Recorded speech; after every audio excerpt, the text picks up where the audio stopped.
గురుగారు, ఈ రోజుల్లో చాలా మంది ప్రజలు ఏమనుకుంటారంటే మంచి వాస్తు కట్టుకున్న ఇల్లు ఉంటే ఆరోగ్యం బాగుంటది, ఐశ్వర్యాలు వస్తాయి, ఇలాంటి భ్రమలో ఉన్నారు. ఇది ఎంతవరకు నిజం? దీని గురించి సందేహాలను మీరు పరిష్కారం ఏమైనా మార్గాలు ఉన్నాయా? ఒక ఒక వాస్తు పండితుడు నేను అస్సలు చూడను. వాస్తు పండితుడు అనుకోకుండా నాకు యూట్యూబ్ లో దొరికిండు. ఈ ఇల్లు కట్టుకున్న ఈ ఇల్లు కోటీశ్వరులను చేసింది అని అంటున్నాడు ఆయన.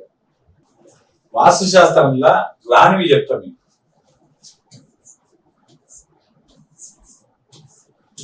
డబ్బు ఇల్లు కట్టుకుంటే రాదు, ఆస్తి ఇల్లు కట్టుకుంటే రాదు,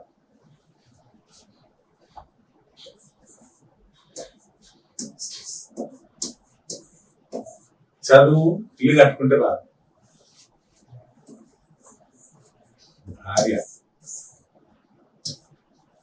ఇల్లు మార్చుకుంటే భార్య మంచి భార్యలు రాదు,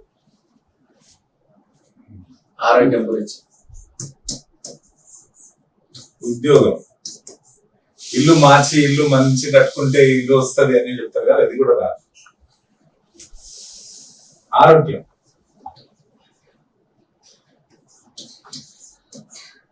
ఆరోగ్యం ఇల్లు ఇట్లా కట్టుకున్నందుకు ఆరోగ్యం చెడిపోయింది అంటారు కదా, అట్లా కానీ కాదు. ఇవన్నీ భగవంతుడు ఒకరొకరికి ఓటిస్తాడు. ఈ డబ్బు ఒకరితో ఉంటే ఆస్తి ఉండదు, చదువు ఉంటే ఆస్తి ఉండదు,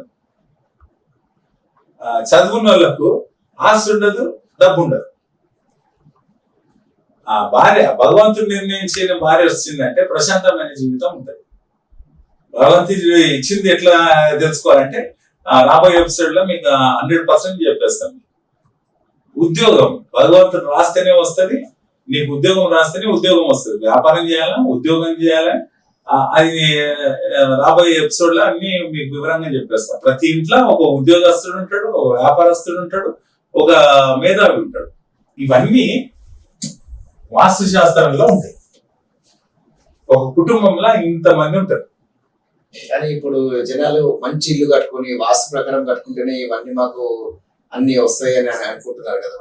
ఇప్పుడు మీరు వాస్తు శాస్త్ర పండితులకు రాబోయే కాలంలో ఒక మీకు మంచి సలహా ఇస్తా. మంచి సలహా ఎట్లా అంటే, మంచి వాస్తు పండితుడు వచ్చింది అనుకోండి, మీరు పిలిపించుకోండి. ఆయన వచ్చినప్పటి నుండి ఆయన చెప్పే ప్రతి మాటను వీడియో చేయాలి. వీడియో తీసుకోండి. తీసుకున్న తర్వాత ఆయన కూడా కాన్ఫిడెంట్ ఉంటే నేను వాస్తు పండితుడిని అంటే తీసుకోండి అని చెప్తారు. వద్దు అన్నాడంటే వద్దని పంపించేయండి. మొత్తం వీడియోని తీసుకోండి. ఈ మెట్లు పడగొట్టేసామంటాడు, పడగొట్టండి. పడగొడితే ఏమైతే మళ్ళీ రిజల్ట్ వీడియోలో ఉండాలి. మీరు ఇది మార్చుకోండి, ఏది మార్చుకోవాలా మార్చుకోండి. ఫలితాలు ఏమంటే చెప్పమని.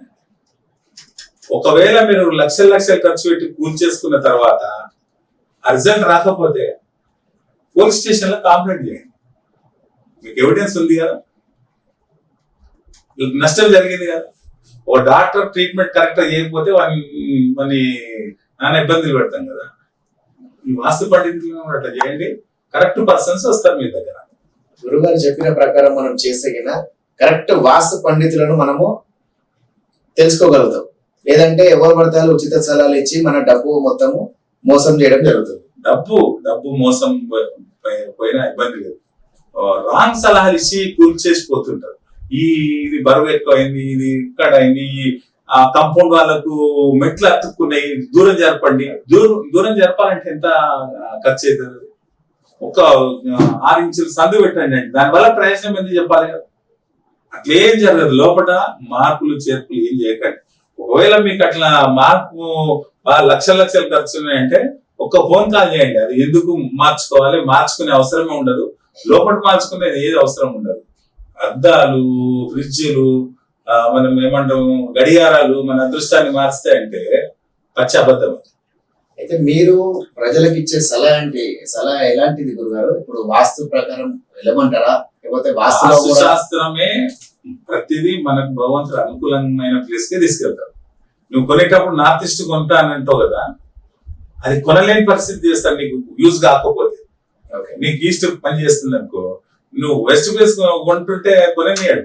మనకు అన్ని ఆటంకాలు ఏర్పడతాయి. భగవంతుడు చాలా గొప్పోడు, మనం తప్పుదారి పట్టేయాడు. ఆయన తప్పటడు ఏమియాడు ఆయన. ఇవి తెలుసుకోవడం ఎలా? అదే నేను వెళ్ళేటప్పుడు కొనేటప్పుడు మనకు డబుల్ అరేంజ్మెంట్ కావు, ఇవన్నీ మనకు తెలిసిపోతాయి, సూచనలు అనేది మనకు దొరుకుతాయి. ఆటంకం వచ్చిందా ఆగిపోతుంది. భగవంతుడు ఇచ్చే సిమ్టమ్స్ అవి మనకు కనపడుతూనే ఉంటాయి. ఆ బలవంతంగా మాత్రం ఏ ప్రాపర్టీ కొనద్దు. ఎలాంటి ఆటంకాలు వచ్చినప్పుడు వెనకడుగేయడమే మంచిది. గుడ్డి గుర్తుంది. రాబోయే కాలంలో ఏ పర్సనాలిటీకి ఏ దిక్కు, ఏ మనిషి ఏ ప్రాపర్టీ కొనుక్కోవాలి, ఎవరు ఏ పని చేయాలి, అందరు ఉద్యోగాలు చేసే ఛాయిస్ లేదు, అందరు వ్యాపారాలు ఛాయిస్ లేదు, అందరు చదువులు ఉండవు. ప్రతి ఇంట్లో ఒక గర్ల్ స్టూడెంట్ ఉంటాడు. ఆ అబ్బాయిని బాగా ఇబ్బంది పెట్టకండి మీరు. ఆ ప్రపంచంలో ప్రతి కుటుంబంలో ఒక వీక్ పర్సనాలిటీ ఉంటాడు చదువులో.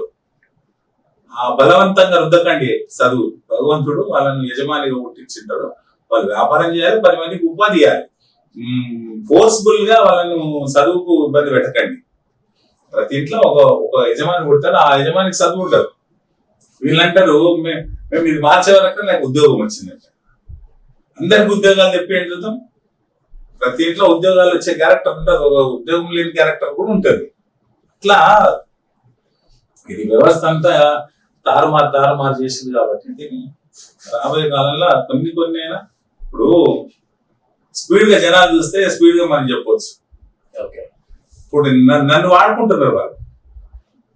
నేను చెప్పిందంతా వాళ్ళు చెప్తున్నారు వాస్తవాలు.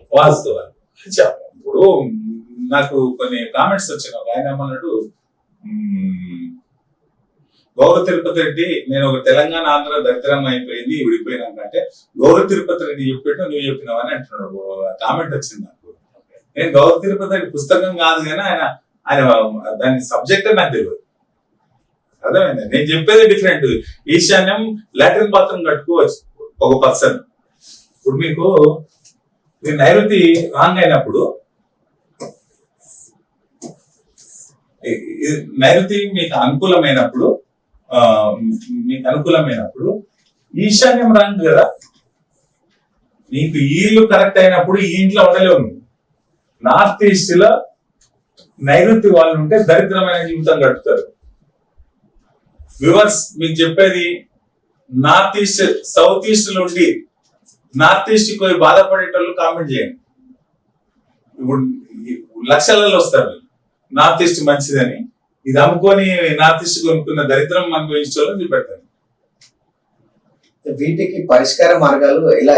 పరిష్కారం అని కాదు. ఇప్పుడు వినండి మీరు, నేను చెప్పి నన్ను వినండి, నన్ను సబ్స్క్రైబ్ చేయండి, నా ఛానల్ గొప్ప చేయమని ఎప్పుడు చెప్పలేదు నేను.